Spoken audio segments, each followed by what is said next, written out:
In this video, I'll tell you the whole truth about a broker called Pocket Option.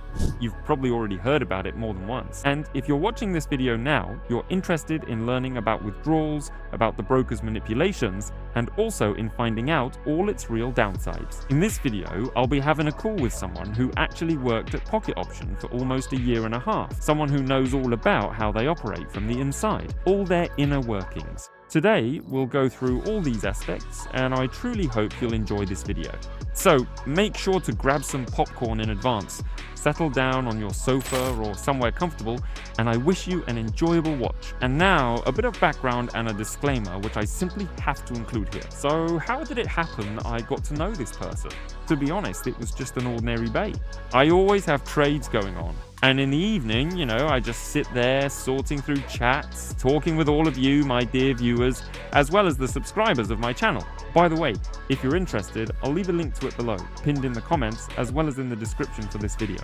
On my Telegram, you'll find free signals, news analysis, loads of interesting stuff. So make sure you check it out. Everything is free. I don't sell any courses or charge anyone any money. So one guy messages me, a trader who's been working with me for almost several months now. And during our conversation, it comes up that he used to work at Pocket. At first, I didn't really catch on to it. He sort of just dropped a few hints, and I got curious. So I started to ask for more details. And he tells me, yeah, I actually worked there for a year and a half. Straight away, I thought, blimey, my subscribers would definitely find this interesting to watch. I'll say straight away, guys, that unfortunately, or maybe fortunately, he asked me for us to talk without video, and also requested that we change his voice, because he's willing to share all the inside details. I don't know how the company itself will react to this. I'm not sure if what he's doing is the right thing from his side, to be honest, but I think everyone will find it interesting to watch and see for themselves.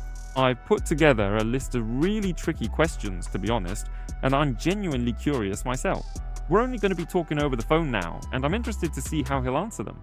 So, watch until the end, and please leave your comments at the end of the video. Let me know what you think. Do you believe he's telling the truth or not? I'll genuinely be interested to see your opinions as well, because I always read the comments and always try to reply to them too. And here, we'll have a straight up question. Did the guest lie or not? So, I wish you all an enjoyable viewing experience. And now, let's move on to the call. Yes, hello again. We literally just messaged each other recently. Thank you so much for agreeing to have this call with us. Could you please briefly tell our subscribers a little bit about yourself? What exactly did you do at Pocket, and what position did you hold there? Yeah, hi Rob, hi everyone, my name is Alik. I'll say right away, Alik is not my real name, it's a pseudonym. I initially asked Robert for this video to have a touch of anonymity because I was under an NDA at my previous job, so I can't just share the information I'm going to talk about today. But I just couldn't say no to you for this video because you really helped me a lot with trading at one point. So I'm 27 years old and I worked at Pocket for a year and a half. I was a support staff member. I quit at the end of May, and since the beginning of June, I've been trading on my own. So basically, you just quit because you started trading yourself? Yes, that's absolutely right. I originally got into this field because I wanted to gain more experience. Well, of course, I couldn't get into any analytics or anything like that, so I started out as a support staff member, and when I had built up some capital and felt that I had gained enough experience, I decided to leave. And yes, I moved on specifically to trading. Look, I've actually prepared a few questions for you, just to give you an idea right away. Well, not just a few, to be honest, quite a lot actually, which I think are of interest to me and to a large number of people. I understand that since you were, a support staff member, maybe there are some things you don't know the answers to, but I'd really appreciate it if you could be honest and talk about certain points, so to speak. No problem at all. I'll tell you everything I know. Right, let's start with this. I've divided things up into stages, so to speak. We'll start off easy, and then, like in Who Wants to Be a Millionaire, we'll move on to more difficult and intriguing questions. So the first question I'd like to ask is, where do the quotes on, say, Pocket actually come from? Listen, to be honest, I don't really know exactly where they come from, but the essential thing is you can simply and easily go to TradingView, for example, and meticulously compare the current quotes there and on Pocket Option itself, ensuring complete accuracy. So if we're talking specifically about the quote provider, I can't really say. I mean, from my side, I also know that, generally speaking, pretty much all the platforms, as far as I understand, get their quotes from basically the same providers who are licensed, but that's as far as I know. And yes, everything matches up with TradingViews. Yes, yes. it's quite possible. It's just not the kind of information they would simply trust me with. Got it. Right, here's a question about OTC pairs. Can you tell us a bit about how they're regulated? So, what exactly is the OTC market? Because my understanding of OTC is that it's either a random chart or a chart from some random day. Do you know anything about OTC? Not quite so. Look, a lot of people actually think this is a random schedule. The simple point here is that while quotes for regular currency pairs are taken from other platforms where the assets are tied to something, if we're talking about the OTC market, it's always built within the platform. So on Pocket itself, if one person, say, buys upward on a certain currency pair, then the market simply starts to grow upward. Accordingly, demand increases as well. It works similarly conversely. For example, don't really know. When people ask me about the OTC market, I get that for many it's convenient to trade at weekends and so on, but I for one always say it's better to avoid it. What's your opinion? Yes, I think so too, because it's quite unpredictable. You just can't tie it to anything. It all depends solely on trader demand, that's it. But at the same time, you see, as far as I can tell, pretty much all brokers are offering these OTCs now. Well, most likely because, I'm not sure if there's demand for it, whether a lot of people actually trade like that and so on. We'll come back to this question a bit later. But on the other hand, it's a bit of a shame that you talk about technical analysis, about the news and other things, well, at least from my perspective. And people still go ahead and start trading anyway. Weekends on the market, which, as you explained, basically depend on other people and so on. Look, can you talk about one more thing?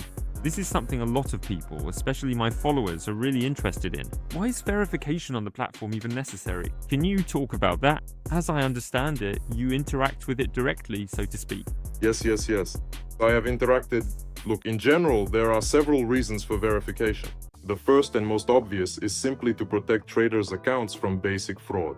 The second point, which is also one of the most obvious, is that the platform prohibits trading for individuals under the age of 18. And comprehensive verification simply allows us to effectively prevent underage individuals from actively participating in trading activities before they officially reach the legal age of majority. Overall, if we're talking about verification, it's a mandatory process on any website that involves transferring money. I won't say which company it was, but not long ago there was a case where Mexican cartels laundered drug money through a platform that didn't have verification. You mean to say that they basically put their money onto the platform and then somehow managed to withdraw it to their own personal accounts, or perhaps to others? Is that correct? Money laundering, yes. So it's a twofold situation here. First, it's naturally about protecting the traders themselves with verification, because verification can vary. Verification can be, there were cases where we requested verification, for example, via video clips, when we see a trader withdrawing quite large amounts of money, and we realize that, say, a week ago their payment method was changed, that they first, deposited and withdrew to a regular card, then eventually started depositing and withdrawing in crypto. We just see that high volumes are starting to flow. At that point, it's just a matter of security. We start requesting verification in the form of video clips so that there aren't situations later where the money ended up with the wrong person and Pocket was held responsible for it. And does it ever happen? I'm just curious. From the support side, for example, that you request something from people and they tell you to get lost, or something like that. Have there been any negative stories like that, maybe? Well, there have been situations where we just encountered negativity because people simply don't understand what this is for. In the end, look, let's say if a person passes verification, right? For example, like you said, even some additional verification with videos and so on. Could there be situations where for some reason you still refuse them? Well, I mean, if, say, their money is alright, they're over 18 and so on, are there maybe any other additional restrictions or something else? No, not from our side. I see. Alright, look, the next question is also something a lot of people are interested in, because right now, the situation is such that many people trade with one trader, then start trading with another trader. So, can you tell us whether it's possible to have several accounts registered to one person? And is it possible, for example, through support, like, well, say, I don't know, someone wants to open a new account, but you need to go through verification again, right? To go through it. So can they close the old account and open a new one, or just somehow create a new account? What can you say about that? Yes, I'll say right away that it's not allowed to have multiple accounts for one person under any circumstances, because otherwise we would just end up with duplicate trader profiles. But in general, it's simply impossible to do that. But you can close your old account and then open a new one and verify it. Yes, that's allowed. Because there's also this situation where traders sometimes switch from one trader to another, especially if they're trading with someone via a referral link, so they move over, yes.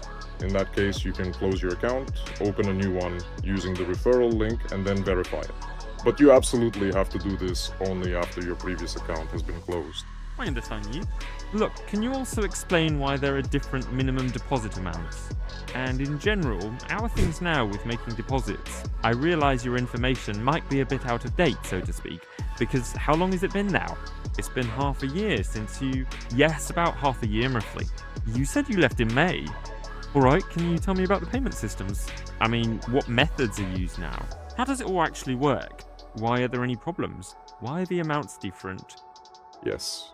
Look, regarding payments, we always, and at that time, I think the fact is that Pocket now works on a contractor system. Payment orders are provided by contractors, so, well, these aren't their payments directly because it's simply physically impossible to do so. I think that this is a huge volume for the platform. It's just so many transfers and withdrawals. Accordingly, they work with contractors. There are different kinds of contractors. And sometimes it just happens that some payment options stop working at some point. Those that say had a minimum deposit of 500 rubles. And as a result, the minimum deposit becomes 1,000 rubles with another payment option.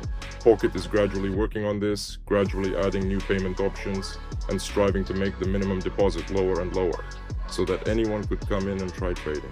But unfortunately, it does happen that, yes, some payment options end up getting disconnected. There was a time when I was still handling quite a lot of complaints about this when I was working there. Traders complained about long delays in payouts, but this is exactly what people need to understand, that sometimes the problem lies with the payment systems.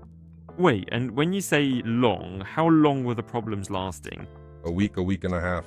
Well, that really is a long transfer, by the way. Well, it's quite a long process, yes. And unfortunately, there have just been such cases. It doesn't actually happen very often, but in my experience, there have only been a handful of such cases. But nevertheless, it does happen. And it's also important to understand that at that moment, the problem isn't with the platform, but specifically with the payment systems.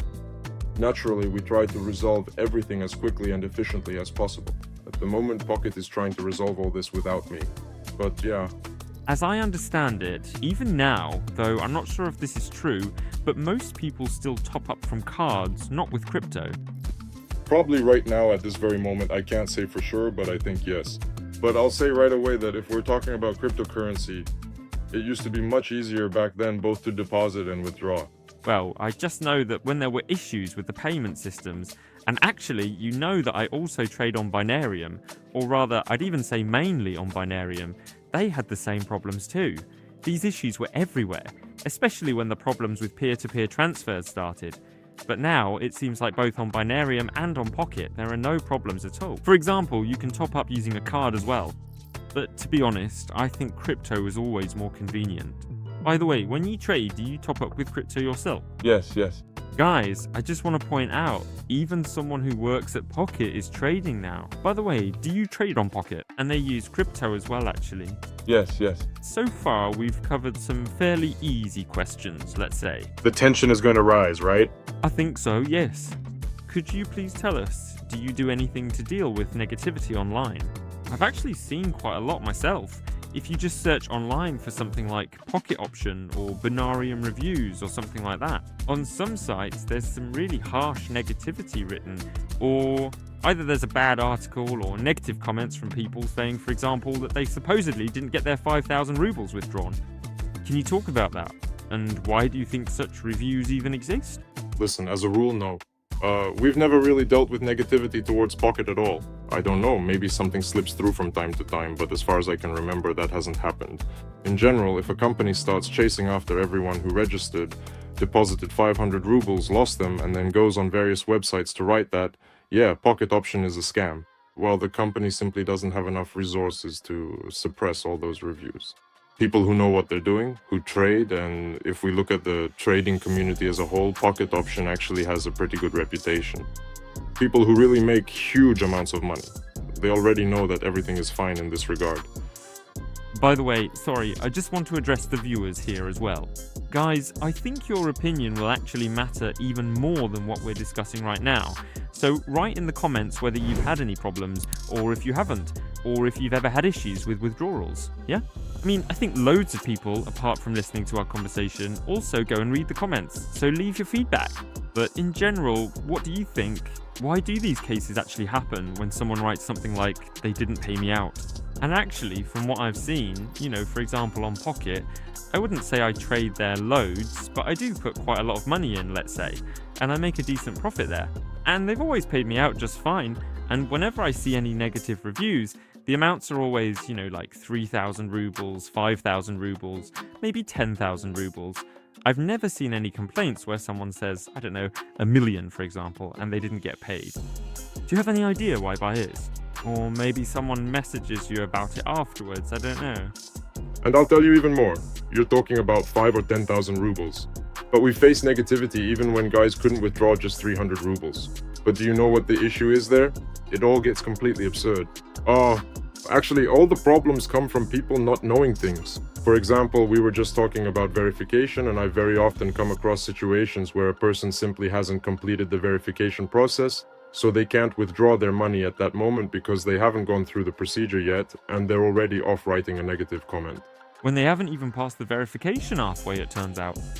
Yes. So really, it all just comes down to not knowing. If you take a look and figure it out, everything will be simple and... Actually, sorry to interrupt, but I've also come across such people and helped them sort things out as well. You know, when people have come to me with complaints, with some negativity about the platforms, I always tell them to contact support, because I've noticed that people, when they have a problem, for some reason they don't write to support, they write to me instead. That really surprises me. And you tell them, write to support, they'll help you there, and then you can't imagine how they say, Robert, thank you so much. And I think, wow, they could have just written to support without me, and the result would have been exactly the same, I reckon. Yeah, you just need to get a part-time job in support too.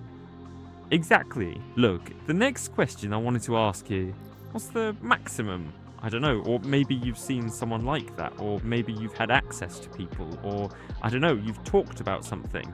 So, do you know the results of any traders, for example, among you?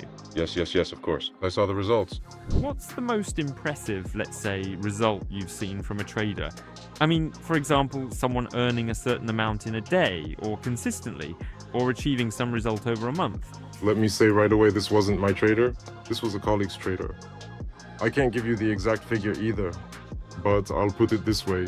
In one day, this trader withdrew an amount that would be enough for an ordinary person to buy several apartments in Moscow and, in general, to live out the rest of their life without any problems or worries at all.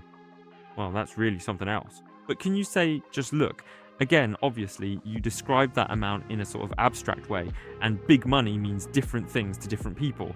For some, even 10,000 is a lot, while for others, I don't know, even 10 million might seem like nothing, right?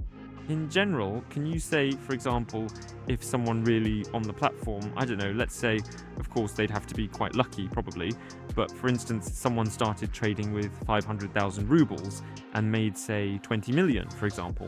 Could they face any additional checks, or could it take longer for them to withdraw their money because of that, and so on? If a trader has taken any actions that might raise concerns for support regarding their own security, then yes, additional checks may be conducted. If he simply, let's put it this way, if he logs in, for example, deposits 500,000 rubles from his own crypto wallet, having completed verification beforehand, trades for some time, whether it's a day or several months, and then withdraws the same amount to the same crypto wallet, then no, he won't have any problems. I don't know who handles withdrawals on your end, or if it's all automated. So, in short, there's nothing like, for example, Pocket saying, oh, he's made a profit, let's not pay him out, or deliberately delaying these payments, is there? No, but why would they do that? It's just, the reason I'm asking is because I've heard people say this more than once. That, for example, someone has made a decent amount of money, and then they say it feels like they're being subjected to some extra checks, or they're being asked for additional information. And people immediately start to see it as if they're being asked for this information just so they won't be able to withdraw their money, basically. No. There's definitely no such thing. It just wouldn't make any sense for the platform. You'd just be ruining your own reputation and driving traders away from the platform. Can you explain, roughly speaking, another point that probably relates to all this? I've made a note of it myself. Can the platform tweak someone's results? People are also curious about this, and it's something I've been asked quite often. Sometimes I've even been accused of things, like, for example, when I film a video, although I always record in real time and do live streams, but people still ask, for instance, whether it's possible or if you've ever done it, that for bloggers, say, someone is filming a video and you make it so that all their trades end up in profit. So, as I understand it, so that things would change automatically, so to speak. Yes, this is generally impossible. This is exactly what happens if we return to the question of where the quotes come from. It's just elementary. If the guys go to the same trading view and look at the quotes there, and look at the quotes on Pocket, they simply won't see any difference. And here, everyone just needs to ask themselves, how could anything even be tweaked here, and why would that be necessary? That's why there are stories like, well, I can even judge by myself. When I trade now, I sometimes feel like at some point, the market seems to be moving against me. But that's more a matter of trading psychology, not the quotes from the platform. There's something else. For example, faking a quote. Some people ask about this. Surely, if you've been trading for a decent amount of time, you've definitely had situations where, say, you open a trade to go up, the chart keeps rising and rising, and then in the last 5 to 10 seconds, there's a sharp drop, or as some called it, a squeeze, and your positions, for example, close at a loss, and then it suddenly starts to recover. Some people see this as Pocket deliberately taking them out, for instance. What can you say about that? Well, that's exactly what I mean. You just need to understand the situation better. There are plenty of factors that can lead to this. For example, you might simply overlook the fact that at a certain time, news will be released that could crash the market or, on the contrary, make it surge. Well, actually, it's just that there are so many situations that can lead to this, so... Well, in my opinion, you just need to understand things better. And if such situations happen, then draw conclusions from them. As for quotes, honestly, there's no point for anyone to fake them on the platform. In fact, it's not even possible. I agree with you on that, yes. Alright, here's probably another really interesting question that I think will be quite engaging for everyone listening. And I've decided, that we absolutely won't drag things out too much today, so we can get to the point quickly. If you guys have any ideas about what else I could record with you, I'd like to ask you to write them in the comments. Maybe there are some additional questions, something you'd like to know. Maybe we could do a second part together if you wouldn't mind. I wanted to ask you, how does the platform itself make money? Because a lot of people ask this question too. Many people say that the platform makes money by draining people, by people losing money, that if someone ends up in the red, you basically get all their money. Can you talk about that? By the way, I think this question can actually be related to the previous one, about changing quotes and tweaking them. The platform in general doesn't care which direction the trader's deal closes. The platform earns a commission for the opportunity to open a trade on each asset. Overall, that's more or less how I imagined it, to be honest. Well, that's exactly what determines the profitability of certain currency pairs. So, if we even go back to the previous question, it just becomes clear that there's really no point in it. The platform always earns a commission from every transaction. So basically, after our insightful chat, I also specifically asked the guys to carefully watch the entire video and then thoughtfully write down all of their pertinent questions and honest opinions, specifically where they genuinely thought you were being completely honest, or perhaps somewhat dishonest in their considered view. Overall, I haven't really heard anything particularly bad or negative from you at all. I don't know, maybe there are some things in their work. By the way, why did you actually decide to leave them? For some reason, I forgot to ask you this question right at the start. To be honest, I just forgot. Why I left Pocket. now you're just saying that overall you were kind of, I was expecting there to be, well, a bit of negativity, yeah? Honestly, I myself expected you to ask sharper questions today, but everything went pretty smoothly. I left simply because I wasn't satisfied with the earnings. From the very beginning, when I entered this field, I wanted to trade on my own. I wanted to be in this field from the start, but I just didn't have the opportunity. At that time, I didn't have any money or any experience. And then a job opening just came up. I went to work in support and stayed there for 1.5 years. Then I realized that I needed to grow further and do something else. Well, look, here's a question. You just mentioned basically you started talking about support again. Do you know what I just remembered? Both on Pocket and on Binarium, there are basically these analysts. So basically, as far as I understand, you have either a department or some people, right? Analysts, who either call or write or offer something. And it's not even really services, as I understand it. It's either on a certain type of account when you start, they get in touch with you and offer to select news for you or something like that. And here, I remember that some people even wrote to me saying that, for example, an analyst told them, like, we can enter based on some news. Did the analysis, told them the timing, when to open the position, and the person ended up in the red. And so, naturally, people end up feeling negative about it. Like, your analysts, so to speak, are doing a poor job. So, what do you actually know about this?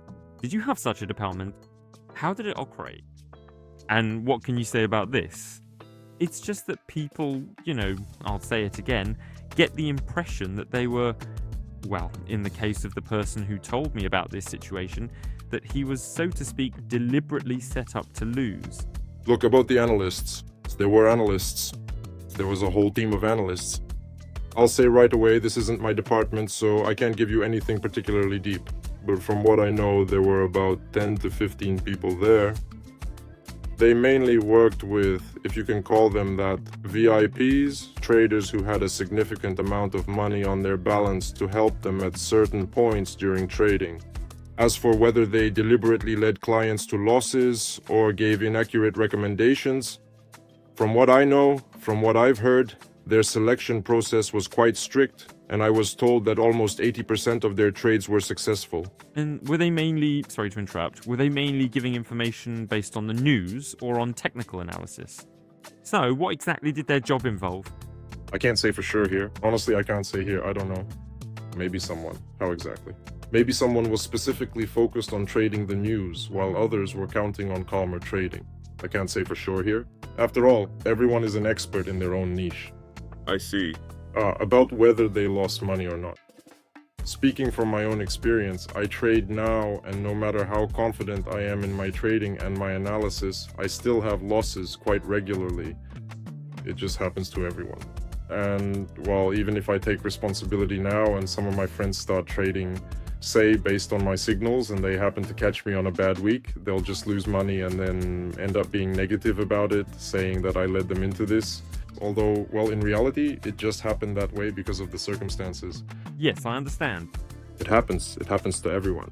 Well, I don't think anyone leaked anything on purpose because, again, there's no benefit in it and it just doesn't make any sense. But it happens, right? Well, thank you for answering honestly. I actually enjoyed talking with you. Once again, thank you for actually coming. If you have any questions, you can always, message me as well. I think that if the guys are interested, then either we'll do, well, again, if you don't mind, either a second part, or we could even do some trading together. I'm generally not against it. We've just had a chat, you're quite an open person, and I appreciate that. You see, I asked you, and almost the very next day, we got in touch and recorded this video. Yeah, so thanks again a lot to that. I couldn't say no to you, so thank you. Right, well, thank you then. Let's wrap it up. So if anything comes up, just drop me a message. Thanks again. So guys, what do you think? That's the kind of conversation we ended up having. Of course, everyone needs to draw their own conclusions here, each for themselves.